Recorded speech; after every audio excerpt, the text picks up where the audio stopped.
Hi there friends, welcome back to Linen Bouquet. My name is Jasmine and today is the very first day of the Spot of Tea Saucer Sew Along. I'm so excited to have you here and that we finally reached this day. I feel like I have been thinking about and planning for this day for so long. Even though it's just been a couple weeks, there has been a lot of preparation that's gone into it.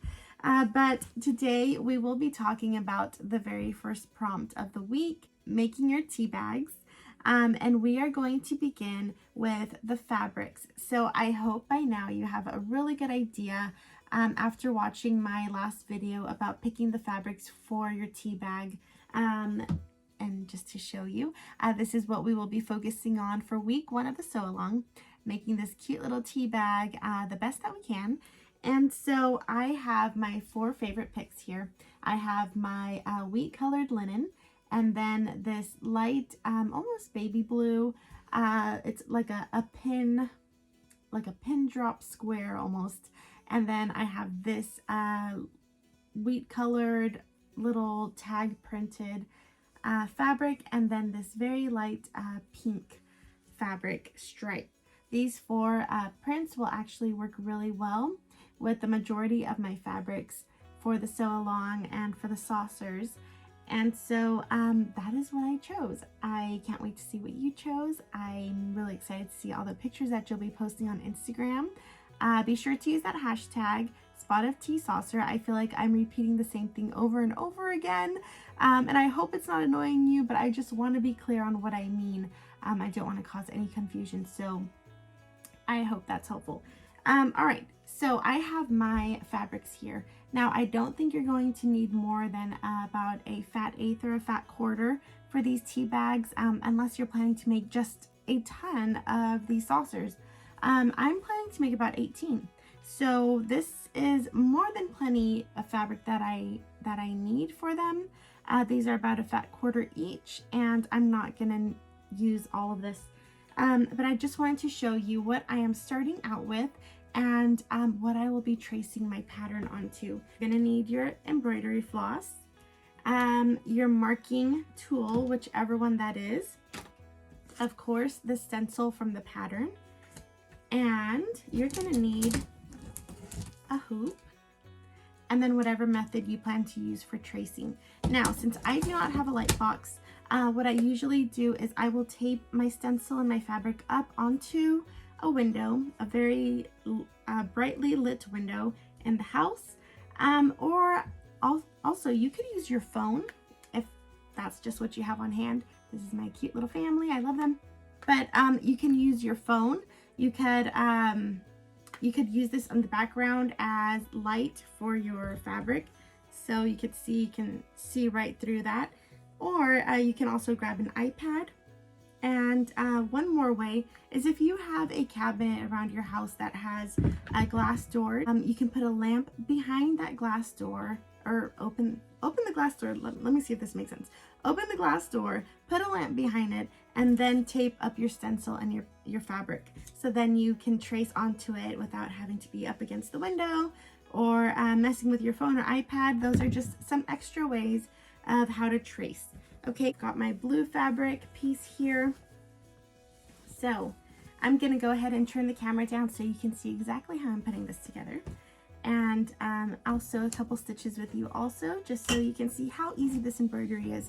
I don't want anyone to get discouraged if you are not very good at embroidery, or you feel like you just don't know enough about it. This is such an easy, small word to put together that we don't really need to stress about it. And all right, let me show you my view over here. Okay, here's my fat quarter piece of fabric. This is the light blue one, and I know that I'm not going to need this whole piece of fabric.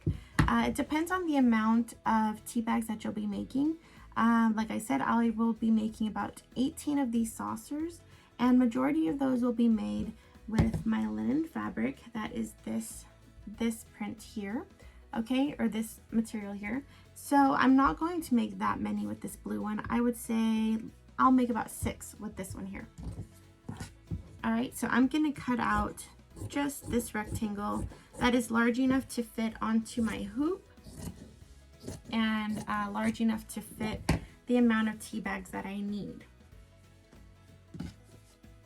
I am using the small hoop today, so I will be sewing each of the tea bags individually.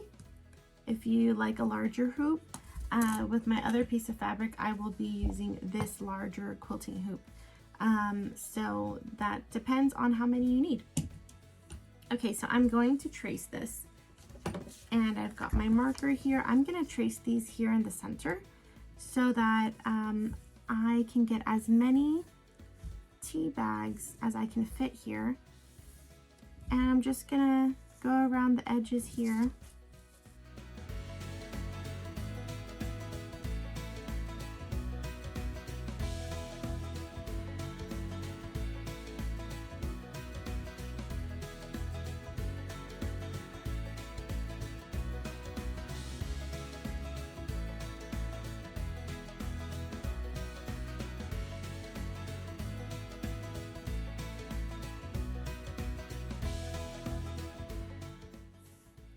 Okay, so tracing the outside edge of the tea bag is going to help us get the right amount onto the fabric, and it's going to be easier whenever we are cutting it out later.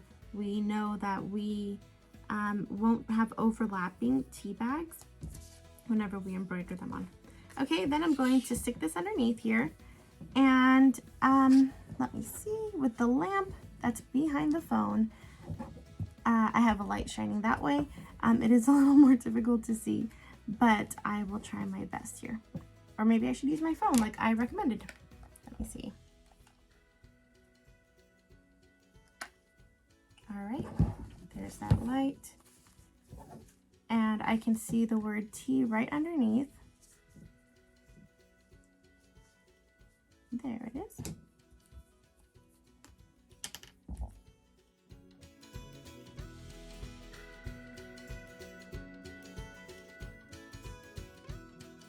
See how I traced the word on there? I'm going to do the same with all of these, and then I will add, let's turn this off, and when they're all traced, they'll be like this. Okay, I have all the words as close to the center as I could place them. That way I don't have to move my hoop around too much, and then I can put the hoop here, and they are already centered in the middle, and I can get two of those embroidered at the same time without having to move my fabric around. Okay, there you go. And so go ahead and grab your floss. Now, if you're not familiar with embroidery, this here has many strands of floss inside. So what you will do is get a piece long enough for what you need. And these are called skeins, and you will separate them. I like to have, let's see, this one has only 2. So I like to just have 2 in my embroidery letters because I like the really thin typewriter look. Okay, so this is a little easier to reach. I know there are plenty of people here who have joined the sew along and are not familiar with embroidery and who are complete beginner sewers. An example, my mother, she is joining us for the first time, and no, she does not sew. So for you who are just starting, I'm going through every single step here, and hope that it is helpful to you. So I have my needle here. I'm going to hold on to the needle and the thread here right along the eye of the needle, and I already have a knot on the end. We do not need any type of stabilizer in the back, but if you feel like you need it to go ahead and hold your fabric together, then that's fine. I am not using any today.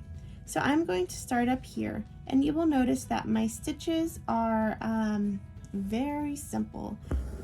Okay, so I'm going to start at the top of the T, and I only put 2 stitches here because it's such a small letter.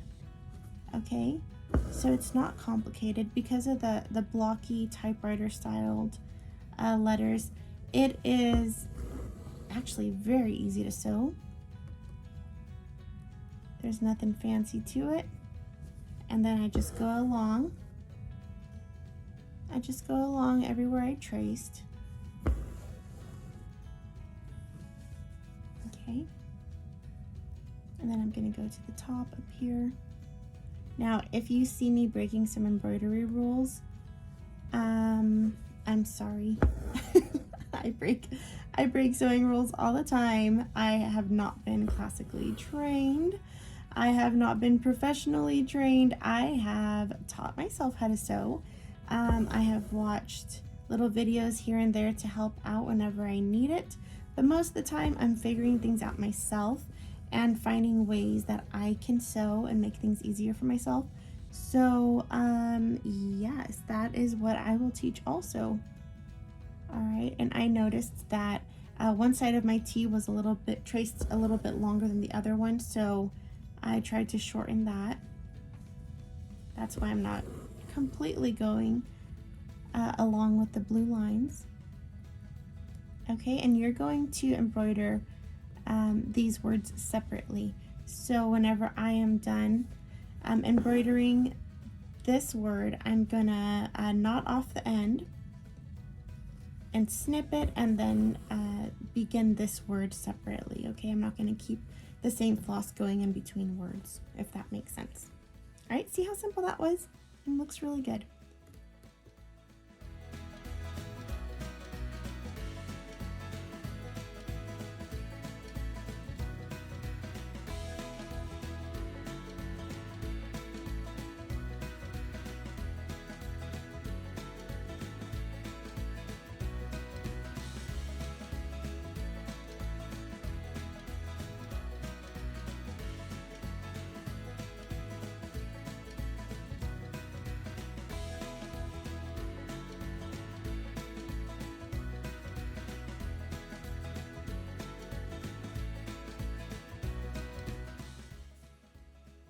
So that's the backing, that's the front. Okay, and then I'm gonna sew or embroider the rest of the words onto this piece here. And then at the end, I will cut it out. Okay, great. So I hope that you're working on embroidering your tea bags. And just as an added bonus, this is not added into the pattern, but I thought it would be fun to show you how you can add an applique design onto the tea bag to make it even more cute and original. So I'm going to show you how to do that right now with a really pretty print that I found by Moda Fabrics. I can't remember the name of the collection. This fabric line was put out last year, or maybe even 2 years ago. I lose track. These companies put out fabrics so often. It's like every month there's just so many prints that I want and new collections. I can't remember. If you remember the name of the fabric collection that this came out of, please let me know. It was paired with some bees and really pretty light yellow florals. So add those in the comments if you remember it. But I'm going to show you how I will be appliquing this onto my tea bags. Okay, so I have all my materials here to applique onto my tea bag. So you're going to take the tea bag. What you want to do is fold this in half. And that will give you an idea of what we can fit into this space to be appliqued onto the tea bag so that we can see it when it's all sewn together. See, that's a pretty small space right there. So I have this very cute print here, and I cut a piece of it right here. So this is just cotton, and I also cut a piece of my Wonder Under. This is the Pellon 805. And I got the large roll from Hobby Lobby because I know that I'm going to be using it. I don't often use the skinny strips, so I usually just go with a large roll like this. All right, so I cut a piece of it off. And for those of you who are not familiar with Wonder Under, it is only an adhesive webbing. So this is very sticky. You do not want to touch it with your iron. And then the back, it has a type of paper on it. So I have my fabric here. On the wrong side of the fabric, you are going to iron on the webbing and make sure that you are ironing onto the paper so that you do not get that sticky stuff on you. All right, and I have my stitching press here to help me iron on my tabletop. If you're not familiar with my stitching press, they are a custom made mini ironing board that I sell in my Etsy shop, and I actually am out of inventory in the shop right now, so as soon as this sew along is over, I will have some new presses made and posted. It just takes a while and I haven't really been able to get to that, but they work great, especially on my cutting mat and my tabletops. I don't have to worry about any heat transferring underneath and ruining or warping any of my my surfaces. All right, so I always add an extra steam because I want to make sure that that Wonder Under is really heated through and that it's going to be on there real good. And this is the best mini iron that I've used. So I've used quite a few different irons and mini irons. This Steam Fast mini iron I found on Amazon. It is in the list of recommended materials and quilting tools that I have there. You can find the link below. But this is the best iron. It is so hot and it's easy for me to hold because of the grip here. But it's so hot, you gotta be really careful with it. You can also add water and steam, which I don't. I just used a little water bottle, spray water bottle. Okay, so now I have my pieces, and they have that sticky webbing on the back. So you can pick out a design that you like, and this is called Fussy Cutting, is whenever you kind of hone in on a design, a tiny design on fabric, and center it and cut around that. So I want to see which design here is going to fit best on this tag, and it looks like most of them are going to fit just fine. I really like this one here with the little scalloped edge, so I think I'm going to cut that one out. Yeah, I really like that. All right, so I think I'm going to tear the paper off, because whenever I cut out my piece, I don't want to struggle with getting the paper off of it once it's already cut. This is the paper. You can just toss it, or you can use it to iron on with later on. I don't need it. I'm just going to toss that, and then I'm going to cut into this.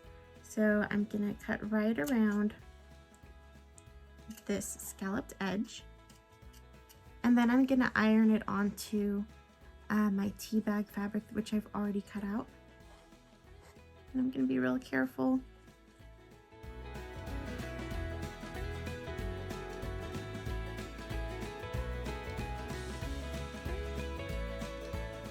This looks pretty good. And I already have two little tea bag pieces already cut out using this template from the pattern. So I went ahead and traced around that.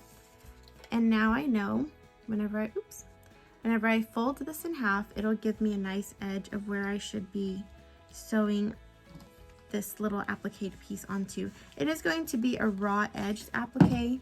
The edges are not going to be sewn down unless you want to take the time to do that with your machine. I am just going to put this here, and remember to leave enough space on the edging for that seam allowance. So let me see. All right, I think that's good. It's nice and centered with enough space for the seam allowance. I think it's gonna look really nice at the end. And I'm just gonna iron that down and make sure it's heated through.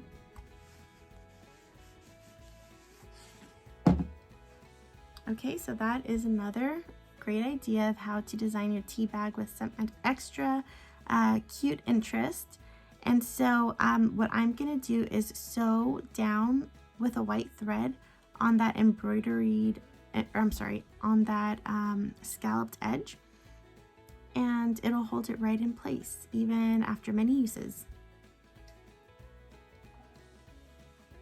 I hope you found this video helpful.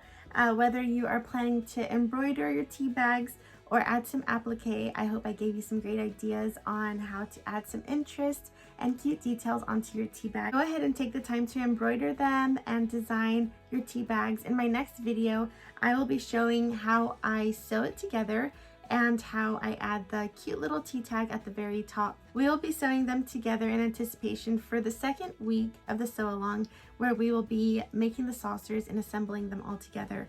I figure that if some of us are making large batches of these saucers, that we can break it into 2 weeks to kind of lighten the load and enjoy the process.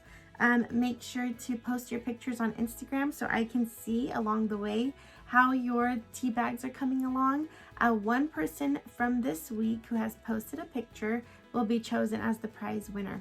So that will be on Monday, the 17th. The winner will be chosen and announced over on Instagram. So make sure that you're following along there at Linen Bouquet. And I can't wait to see all your cute little tea bag designs. All right, see you next time, friends. Bye.